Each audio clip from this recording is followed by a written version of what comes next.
기준 업, 기분 업, 기운 업. 김종대의 뉴스 업. 오늘 하루 관심을 끌었던 뉴스, 김종대의 뉴스업만의 시선으로 살펴보는 시간입니다. 킹마우스 임경빈 작가 어서 오세요. 안녕하세요. 자, 오늘 또 보니까 아주 심층적으로 뭘 또 분석해 주시겠다고, 네. 어떤 하나의 어떤 그 아젠다를 준비해 오셨는데, 네, 저희 항상 심층적으로 분석하지 않습니까? 네. 심층적인 분 아닙니까? 오늘은 네. 특별히 좀 더 힘을 줘봤습니다. 왜냐하면 이제 드디어 내일이 대한민국에서 최초로 코로나19 백신 접종이 시작되는 날이기 때문입니다. 아하. 일단 가장 취약한 그 위험군으로 꼽히는 이제 요양병원들. 그래서 이제 그 입소자하고 거기서 근무하시는 종사자들이 첫 번째 접종 대상자가 되고요. 아스트라제네카 백신을 내일부터 접종을 하게 됩니다. 내일부터 아스트라제네카 백신. 그렇습니다. 요양병원입니다. 내일 모레인 27일부터는 코로나19 환자를 직접 치료하는 병원 종사자들이 대상입니다. 이때는 이제 이 코백스 퍼실리티에서 보급을 받은 화이자 백신을 맞게 되는데, 화이자 백신은 이제 예방접종 센터에서 이제 투약을 하게 됩니다. 그렇군요. 그렇게 해서 드디어 코로나19의 긴 터널을 뚫고 나가기 위한 집단 면역을 향한 항해를 우리도 이제 드디어 첫 발을 떼게 됐는데, 아직까지는 이제 백신 공급과 관련된 어떤 그 문제들이 여러 변수들이 남아 있기는 하지만 어쨌든 우리 정부의 아직까지는 올해 11월까지가 목표입니다. 그래서 겨울로 넘어가기 전까지 집단 면역을 완성을 하겠다. 그래서 이제 내일 백신 접종을 앞둔 오늘 저희는 백신 브리핑 시간으로 심층적으로다가 꾸려보도록 하겠습니다. 그 말씀대로라면 정부 계획대로라면 올겨울은 코로나 걱정 없이 살 수 있다. 이 얘기 아닙니까? 그렇게 되고 싶다라는 거죠. 아직까지는 이제 백신 이제 보급 일정이 어떻게 될지 아직 알 수가 없는 상황이라서 좀 더 지켜보긴 해야 됩니다. 아, 그래요? 일단은 계획은 실행이 또 뒷받침돼야 됩니다. 자, 차질 없이 접종 준비가 이루어지고 있느냐? 자, 어제부터 이제 공장을 출발하기 시작했습니다. 백신들이 출하가 어제부터 시작이 됐는데 지금 이제 뉴스가 집계되는 걸 보니까 전국 각지에 이 배송이 속속 마무리되고 있는 상황입니다. 제주라든지 이제 전남이라든지 부산이라든지 각 지역에서 지금 뉴스들이 올라오고 있고요. 워낙에 이제 신뢰가 중요하기 때문에 백신 수송 훈련을 그동안 여러 차례 해왔었고, 그리고 이제 혹시 어떤 일이 있을지 모르기 때문에 이제 군하고 이제 경찰에서도 호송 차량을 별도로 지금 붙여가지고 호위를 하고 있습니다. 그런데 이제 오늘 새벽에 약간 이제 변수가 하나 있었는데 제주로 가는 이제 백신 중에서 일부가 적정 온도를 유지를 못 해가지고 백신 병을 이제 교체하는 상황이 발생을 했었습니다. 어떤 경우죠? 이게 이제 아스트라제네카 백신 같은 경우는 상대적으로 좀 보관이랑 유통이 좀 편하다고 알려져 있는데 이게 이제 냉장 상태, 그러니까 이제 2도에서 5도 정도의 적정 온도를 유지를 해줘야 돼요. 근데 오늘 새벽에 있었던 경우는 이제 수송 용기가 순간적으로 온도가 1.5도까지 내려갔습니다. 2도를 벗어나 버린 거죠. 그러니까 0.5도 정도 벗어난 거예요. 약간 벗어난 거예요. 순간적으로. 그렇죠. 이제 그게 이제 어떻게 발견이 된 거냐면 질병청이 기본적으로 중앙 통제를 하고 있습니다. 그래서 통합 관제 시스템 상으로 보면은 각 그 수송 용기가 다 파악이 되고 있어요. 온도가 적정하게 유지가 되고 있는지를 실시간으로 모니터링을 하고 있다가 보니까 제주로 가는 것들 중에서 몇 개가 온도가 살짝 떨어진 게 관측이 돼가지고 그래서 이제 급하게 백신 전체를 제주로 가는 건 이제 다 교체를 해가지고 새로 수송을 해서 제주에는 이제 무사히 도착을 했다. 그 시스템도 참 첨단이지만 이 백신이 온도에 굉장히 민감한가 봐요. 그러니까 이런 조치를 했겠죠. 그렇습니다. 그것도 그렇고 이제 질병청의 설명은 이렇습니다. 0.5도 차이로 일시 노출된 게 아주 심각한 문제를 일으킬 정도는 아닌데 그건 이제 물론 이제 정밀 검사를 좀 더 해보긴 해야 되지만 아주 심각한 문제라고 생각하지는 않지만 지난해 10월에 우리가 이미 이제 독감 백신이 한번 이제 상온 노출이 돼가지고 백신 신뢰도를 이제 크게 논란을 일으켰던 적이 있었기 때문에 그것 때문에 저 독감 백신 접종률이 확 떨어졌잖아요. 그렇죠. 그랬던 어떤 경험이 있기 때문에 이번에도 혹시나 있을지 모르는 논란을 아예 이제 피하자. 그래서 이제 전체 교체를 했던 이런 이슈가 있었습니다. 자, 그런데 우리나라 접종 정책이 굉장히 조용한 정책인 것 같습니다. 네. 미국에서 출하할 때 이거 제2의 노르망디 작전이다. 뭐 네. 떠들썩하고. 네. 그다음에 백신 1호 접종가가 누구냐 해가지고 막 그 언론이 다 또 방송도 하고. 네네네. 근데 우리나라는 그런 게 없어요. 백신 1호 접종자 얘기도 안 나와요. 그래서 대한민국의 백신 1호 접종자가 누구냐라고 물어봤더니 질병관리청의 답변은 없답니다. 없다. 대한민국 1호 접종자는 없고 이제 특정 개인을 1호로 지정하기보다는 첫날 내일부터 백신 접종 시작하는 첫날이라는 걸 좀 더 강조를 해가지고 내일 접종을 받으시는 분들이 다 1호 접종자다. 이제 어떻게 보면 이제 약간 궁글린 거죠 이게. 이게 무슨 뜻입니까? 이렇게 얘기한다는 게 이게. 그러니까 이게 뭐냐면 이제 내일 그 전국 각지에 지금 뿌려놓은 백신들이 오전 9시부터 일시에 동시에 접종을 시작합니다. 그러니까 각 지역에서는 그분들이 다 1호 접종자가 된다. 뭐 이런 얘기가 되겠고 지금 이제 지역별로는 누가 처음 맞을지를 발표를 하고 있긴 합니다. 이제 광주 같은 경우는 요양병원 원장이 제일 먼저 맞는다고 하고요. 그래요. 충남 같은 경우는 뭐 의사, 간호사 이런 분들이 이제 1호 접종자다 이렇게 발표를 하고 있는데 어쨌든 전국 단위로는 1호 접종자를 따로 이제 가리지 않고 그래서 이제 방역 당국이나 정부 같은 경우에 1호 접종자를 누구로 지정할 거냐 하는 게 굉장히 이제 중요한 메시지가 되기도 하는데 상징성이 굉장히 크기 때문에요. 그래서 다른 나라들 같은 경우, 영국 같은 경우는 기억하시다시피 90대 노인이 1호 접종자로 선정이 됐었습니다. 왜냐하면 영국은 전 세계 막 타전됐죠. 그렇죠. 이제 코로나의 대혼란을 겪었었던 경험이 있기 때문에 그래서 고령층을 우리는 보호한다라는 상징성을 위해서 90대 노인이 1호 접종자였고 미국 같은 경우는 의료 붕괴 상황까지 경험을 했던 심각한 위기가 있었기 때문에 그래서 이제 일선의 간호사를 1호 접종자로 선정을 했었던 그런 차이가 있었습니다. 우리나라는 좀 접종이 늦어졌기 때문에 그 선진국들에 비해 많이 늦었기 때문에 1호 접종이라고 호들갑 떨지 않고 그 집단적으로 신속하게 가는 이런 쪽으로 기조가 달라진 것 같아요. 그렇습니다. 그리고 이제 또 한 가지 이야기를 할 수밖에 없는 게 지금 이거 우리가 이제 호들갑을 떨지 않게 된 이유 중에 하나가 백신 접종 자체는 다른 나라들에 비해서 좀 늦기 때문이기도 하지만 또 하나는 이 1호 접종이라는 게 굉장히 정치적으로 쟁점화가 되는 바람에 그렇지. 또 지금 보궐선거 그 선거운동 기간 들어가고 그렇습니다. 논란이 많았죠. 뭐 기억하시겠습니다만 이제 문재인 대통령한테 이제 국민의힘 쪽에서 대통령이 아스트라제네카 백신을 먼저 맞아가지고 안전성을 입증을 해라. 이제 이런 식의 주장을 시끄러웠어요. 했었습니다. 그래서 주호영 국민의힘 원내대표 같은 경우는 어제도 비슷한 얘기를 했는데 외국은 예를 들면 상징적인 분, 국가 지도자들이 1호 접종을 하는데 우리나라 1호 접종자는 누구냐 이제 이렇게 질문을 하기도 했었습니다. 근데 이제 제가 그래가지고 좀 팩트 체크를 좀 해봤습니다.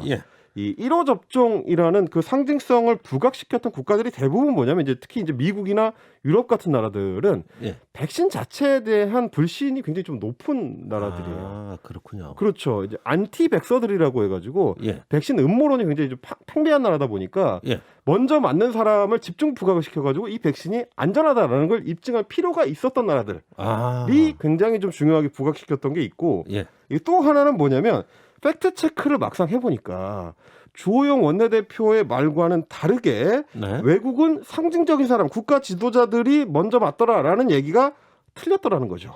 그래요? 제가 이거 뭐 체크를 해봤습니다. 우리는 이제 비교할 때 비교군이 이제 대체로 이제 OECD 국가들이니까요. 한국을 빼면 OECD 국가가 36개국이 남는데 그 중에서 정부 수반이나 고위 공직자가 1호 접종을 한 나라는 3개밖에 없습니다. 3개?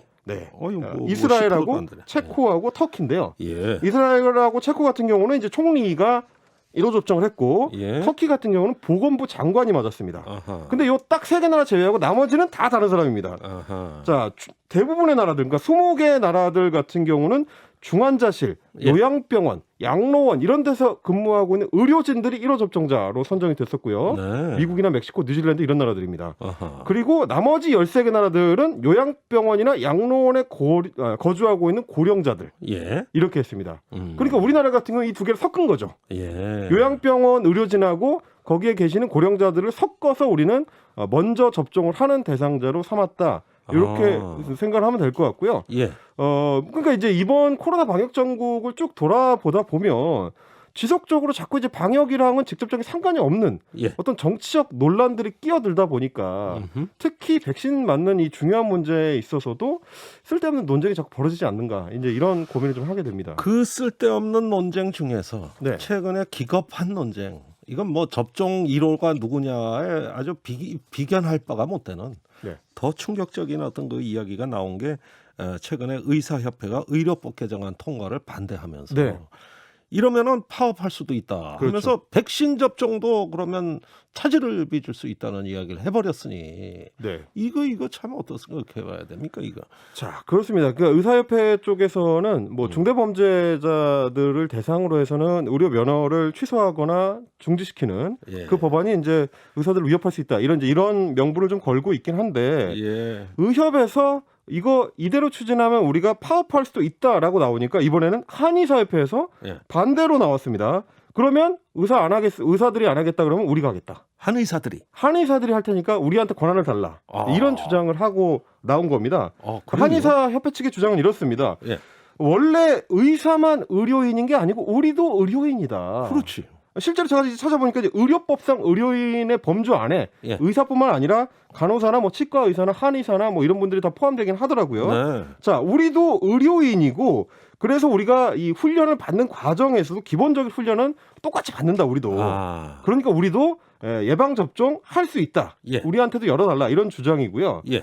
실제로 한의사협회 같은 경우는 이번에 처음으로 이 주장을 한 게 아닙니다. 2015년에도 한번 이 비슷한 주장을 했었고요. 예. 2017년에도 예방 접종을 할 수 있게 해달라 이런 주장을 내놓은 적이 있습니다. 예. 비슷한 상황이기도 했는데 2015년 같은 경우는 의사협회에서 뭘 주장을 했냐면 노인층, 고령층을 대상으로 한 국가 독감 백신 예. 이 접종 같은 경우에 수가가 너무 낮아가지고 이게 단가가 안 나온다. 예. 우리는 이거 이렇게 하면 맞출 수 없다. 접종에 협조하지 않겠다. 예. 라는 접종 거부 움직임이 실제로 있었을 때 예. 거의 비슷한 경우죠. 이번 경우랑. 아하. 그래서 그때도 한의사협회에서 그럼 우리가 대신 맞추겠다. 예. 이러면서 나왔었던 전력이 있습니다.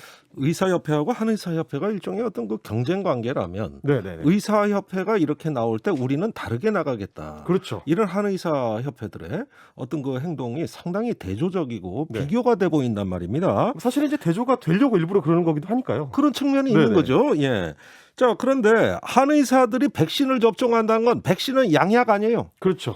그러니까 이게 맞느냐? 네. 이거 또 반론이 있잖아요. 근데 그런 우려를 실제로 이제 의사분들도 많이 하고요. 예. 근데 이제 한의사협회에서 주장하는 거는 이렇습니다. 우리도 의료인 기본 훈련을 받을 때 다 예. 훈련 받는다. 기초적인 것들은 다 훈련 받는다라는 주장이고 네. 애초에 그리고 한의학도 원래 예전부터 이제 감염병이랑 관련된 이 치료 이런 어떤 오랜 경험을 갖고 있다.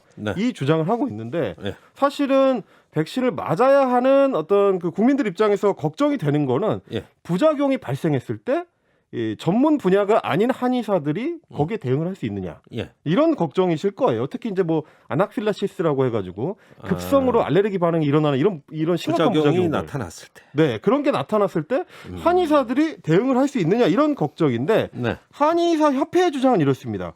어차피 지금 예방 접종을 하게 되는 병원이나 의원들도 응급처치만 한 다음에는 알레르기 전문의 별도로 있는 전문가한테 따로 진료를 받게 돼 있다. 예, 접종한 의사가 아니라 부작용은 다른 의사한테 가서 조치를 받게 돼 있으니까 최종적으로는 어차피 전문가가 따로 있으니까. 그건 마찬가지다. 한의사가 그럼 우리랑 똑같은 상황 아니냐? 이제 이런 식의 주장을 하고 있는 거고요.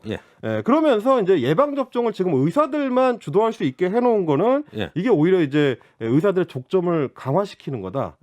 그렇기 때문에 이제 다른 나라들, 다른 의료 선진국들처럼 뭐 약사나 간호사나 이런 다른 의료 인력들이 예방접종 할 수 있게 해달라. 이 주장을 하는 거죠. 그 얘기 듣고 이재명 도지사가 되게 기분 좋았을 것 같아요. 그렇죠. 이재명 지사가 또 얼마 전에 간호사 인력한테 의사 대신 접종하기 할 수 그 있게 얘기 딱 했는데 한의사협회가 딱 그 얘기도 하면서 바로 그겁니다. 그러니까 실제로 외국에서는 저 이재명 지사 말 같이 이렇게 의사가 아닌 사람들 예방 접종하는 사례 많이 있습니까? 제가 또 찾아봤지 않겠습니까? 그래서 잘했어요. 미국 같은 경우가 아주 일반화되어 있습니다. 예. 미국 같은 경우는 약사를 이제 양성하는 과정, 그 학과 과정 자체에 예방 접종이랑 관련된 교육이 이제 포함이 되어 있습니다. 그래서 그걸 이수하도록 되어 있고요. 그리고 이제 이 교육 시스템이 완전히 완성된 지는 얼마 안 됐는데 그 전에 약사 면허를 딴 사람들도 일정 정도 이상의 교육 시간을 이수를 하면 예방 접종 자격증을 주고 있습니다. 약사도 이제 예방 접종을 할 수 있을 뿐만 아니라 별도의 이제 자격증을 따로 취득할 수도 있다. 그래서 좀 찾아보다 보니까 실제로 한국 약사들 중에서도 우리는 이제 약사가 예방 접종 할 수 없게 돼 있는데 미국에 가가지고 그 미국 예방 접종 면허를 따는 사람들도 있더라고요. 그래요? 네, 그러니까 이제 그 약사 면허를 갖고 있으면 좀 열려 있는 시스템으로 미국은 돼 있다. 아니 미국 가서는 얘기가 되는데 그 자격증 따로 미국 갈 필요는 없는 거 아니야? 한국 오면은 그거 다 말짱 어차피 못 쓰죠. 못 쓰니까. 그렇죠. 근데 이제 경험 삼아서 따보거나 혹은 이제 그 미국의 의료 시스템을 경험해 보려고 하시는 분들이 종종 있긴 하더라고요. 그래서 실제로 미국 같은 경우는 약국에서 소비되는 이제 독감 예방 백신이나 신종플루 예방 백신이나 이 양이 병원보다 많다라는 게 이제 통계적으로는 나오고 있습니다. 유럽도 지금 마찬가지고 약사나 이제 간호사들이 예방 접종 할 수 있게 돼 있고, 그렇군요. 물론 다만 그 나라들 같은 경우는 우리랑 이제 의료 시스템 자체가 굉장히 좀 다르기 때문에 참고 정도만 할 수 있을 것 같습니다. 뭐 미국 같은 경우도 약사들이 예방 접종을 하게 된 게 약을 조제하는 그 수가 자체가 굉장히 낮대요. 그래서 다른 어떤 수익 구조를 가져야 되기 때문에 문제군요. 그걸 또 밀어주는 측면이 있다고 합니다. 그럼에도 불구하고 의료적으로는 큰 사고가 나지 않았었던 이 전력이 다른 나라들에 있었기 때문에 한의사협회에서도 이런 비슷한 주장을 하는 거고요. 미국 말입니다. 병원비 살인적으로 비쌉니다. 그렇죠. 그러니까 이런 건 약사들한테 양보해도 되는 나라 같아요. 맞습니다. 이제 병원에 쉽게 접근하기가 어려우니까 이 집에서 가까운 약국에 가서 이제 백신을 맞을 수 있게 되는 그런 구조이기도 하고. 대신 소비자는 좋겠네. 그렇습니다. 편의성은 증가되겠네요. 그러니까 이제 생각을 해보면 결국에는 이게 이제 자칫하면 밥그릇 싸움으로 보일 수가 있는 측면이 있기 때문에 알겠습니다. 의사협회든 한의사협회든 그런 부분들을 국민들이 어떻게 볼지까지 좀 폭넓게 좀 관심을 가져서 보여줘야 되지 않을까 그런 생각을 해봤습니다. 아이고 백신에 관련된 이야기거리가 이렇게 많네요. 그래도 다 못한 얘기 아직도 많죠, 사실은. 겁나 많습니다. 앞으로 접종이 시작되면 백신 이야기 저희 방송에서 계속 풀어드리겠습니다. 킹마우스 수고하셨습니다. 감사합니다.